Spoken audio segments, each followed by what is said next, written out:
Owning real estate wasn't part of my original life plan, but a few years back I had the opportunity to buy into a commercial property investment group. One of the buildings I ended up owning outright was a modest but busy office complex downtown. Nothing flashy, just a mix of small companies, law firms, and consulting agencies renting out suites.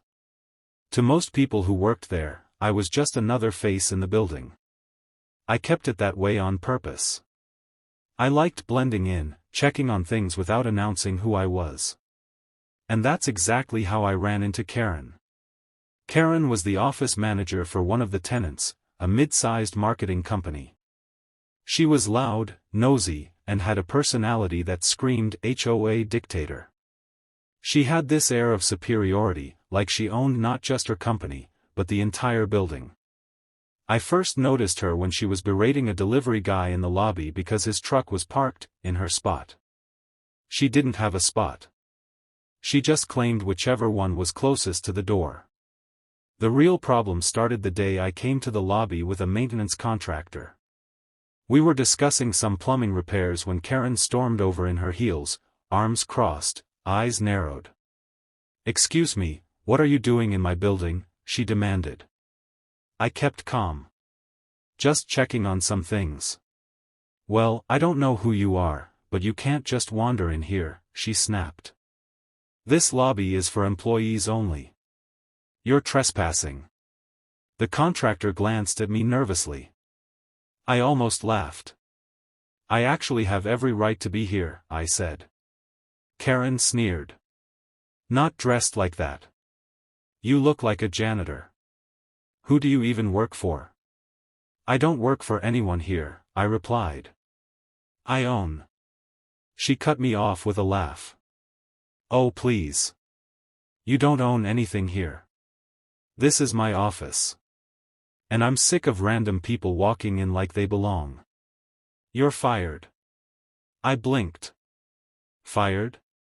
From what?" She smirked. "Doesn't matter. Get out of my building before I call security." I almost lost it then and there, but I decided to play along. "Go ahead," I said. "Call security." 10 minutes later, building security arrived. The guard, a guy I hired personally, recognized me instantly. "Morning, boss," he said with a grin. Karen froze. "Be boss?" "Yeah," the guard said. "This is the building owner. You told me to escort him out?" Her face drained of color. "What? No. That's impossible. He's lying." The guard pulled out his radio. "You want me to get the property manager down here too?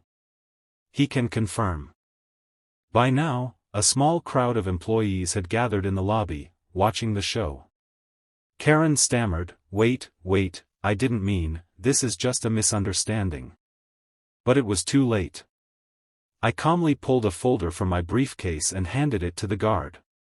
"Lease records. Title deed. My signature is right there." Karen's jaw actually dropped. You own the building?" I nodded. "That's right. Which means when you tried to fire me, you actually tried to fire your landlord. And when you tried to throw me out, you were attempting to evict the legal property owner." The employees started snickering. Someone whispered, "Oh, she's done for." Karen's composure shattered. She tried to backpedal, stammering about how she was just doing her job and protecting the company. But when I asked her boss, the CEO of her firm, to step out of the elevator, he looked furious. "You embarrassed us in front of the landlord," he hissed. "Do you have any idea how much trouble this puts the company in? The cherry on top. Remember how she threatened to call the police on me?" Well, the CEO admitted this wasn't the first time she'd abused her authority. She'd harassed delivery people, contractors, even clients. So he didn't just fire her on the spot, he called the police himself to report her for making false security claims in the building. When the officers arrived, Karen tried to play victim. "This is a mistake. He's lying. I didn't know. But with multiple witnesses, security reports, and her own boss throwing her under the bus, she didn't stand a chance. The officers ended up escorting her out of the building in handcuffs for trespassing and disorderly conduct. The aftermath? Her company was mortified but relieved. They apologized profusely, renewed their lease early, and thanked me for handling it professionally. Word spread quickly among the other tenants, and suddenly, everyone in the building was a lot friendlier when they saw me around. As for Karen, I